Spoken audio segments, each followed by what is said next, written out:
A similar rumor has been circulating for the past week. It's particularly prevalent in the Greek media.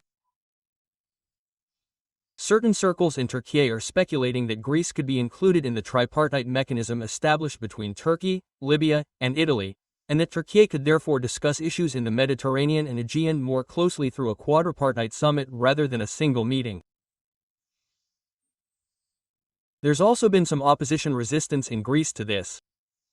Certain circles in Turkey are also discussing this issue. Therefore, will a quadripartite summit resolve these issues? Will a chain of dialogue be opened? Will it open new chapters regarding Turkey's bilateral problems and relations with Greece?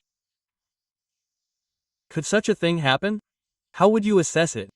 I can't imagine that Turkey and Greece could resolve the issues they haven't resolved bilaterally on a quadripartite basis.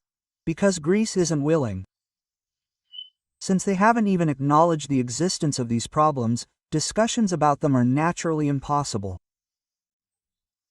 But when the topic is Turkey, Greece, and Libya, Greece's reaction to the Turkey-Libya Economic Zone Delimitation Agreement automatically comes to mind. Greece may have cited this reaction as an example of the Maritime Jurisdiction Delimitation Agreement it reached with Libya and sought Libya's mediation. On the other hand, Libya also has significant underwater capabilities.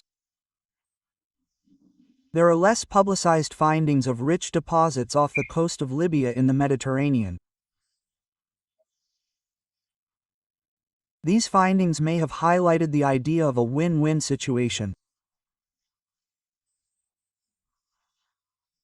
But beyond this, Turkey should also consider that the Libya-Bern Agreement is not something that can be undone through bilateral or trilateral negotiations Greece would engage in with Egypt, Italy, the United States, or the European Union.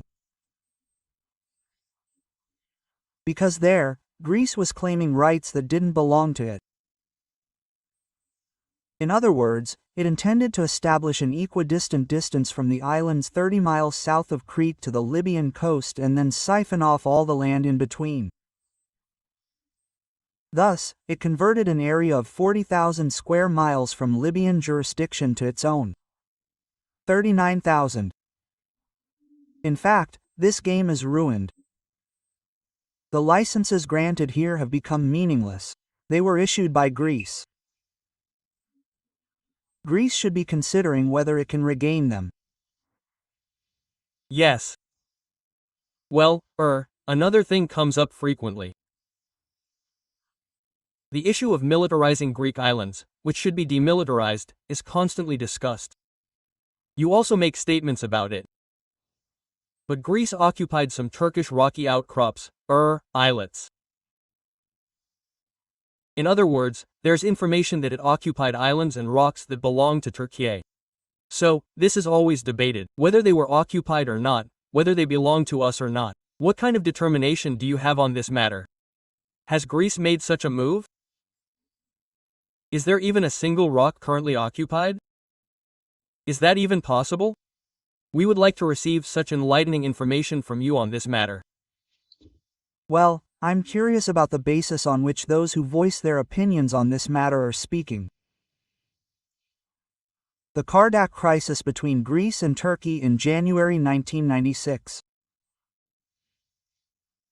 led to an intensive study of Kardak and similar islands, and these islands were eventually identified. There are 152 of them, but you could call them small rocks. You call them islands, you call them islets. They're a mixture of all of them. And since then, as far as I know, these issues have only been addressed in exploratory talks. Beyond that, they haven't been discussed between Turkey and Greece.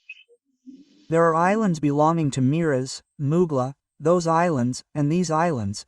There are opinions that they're under occupation. They raised a flag there, and they put a police station there. Well, I hear these things from time to time. I've made a statement. Now, there's a concept called a critical date. Actions taken after the critical date, which has become a norm in international law, are meaningless. If the critical date for defining and resolving the dispute is the grounding of the ship Figanikit on the Kardak rocks, in other words, 1996, then Greece's actions after 1996 do not provide Greece with any legal gains. This is the first point. The second point is Turkey's argument. According to Article 16 of the Treaty of Lausanne, Turkey considers itself entitled to future negotiations regarding the small rocky formations called that it hadn't been able to establish detailed delimitations during the Ottoman period due to technical inadequacies or lack of time.